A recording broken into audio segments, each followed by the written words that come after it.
It's 8 o'clock on March the 10th, and we are back in Gimbie. Well, I'm back in Gimbie. This time I'm with the Chelsea and Westminster Hospital, and they're doing emergency obstetric training.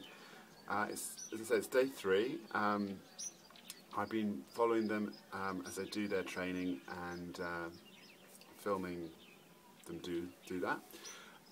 It's very nice to be back because I get to see some of the people who I was working with last year when I was here with Maternity Worldwide.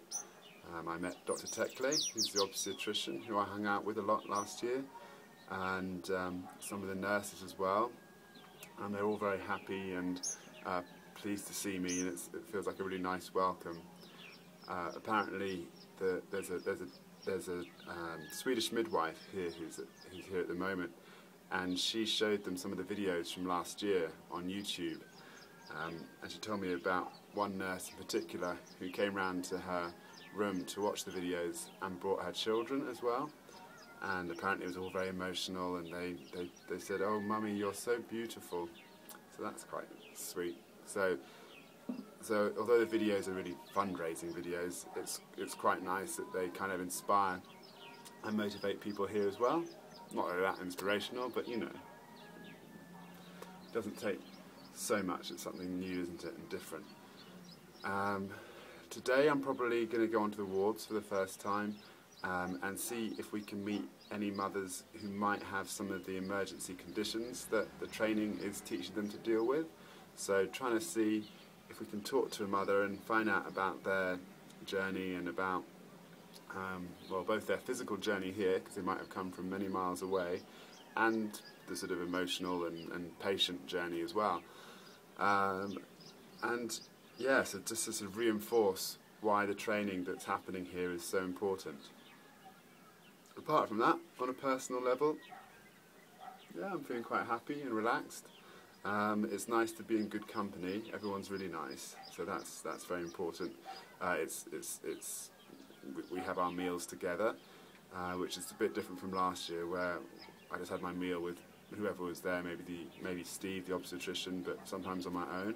And the food was pretty lousy last year, to be honest. Whereas this year, we seem to have struck gold, and we're having there is limited amount of variety, but somehow she's managing to make all kinds of interesting things like chickpea fritters or banana and poppy seed cake. So actually making the most of what we've got and making lots of really nice, delicious meals. So yeah, I'm trying to think of anything particularly dramatic or unusual, because it's all quite unusual, but everything feels kind of quite normal at the moment. It's funny coming back a second time. You take everything much more in your stride, and certainly I'm much happier with the equipment that I've got. Last year it got confiscated. This year I'm working with my own, and I have a year's more experience, so I just feel much more in control of the situation. And my assistant, Zainaba, has worked out to be a real star.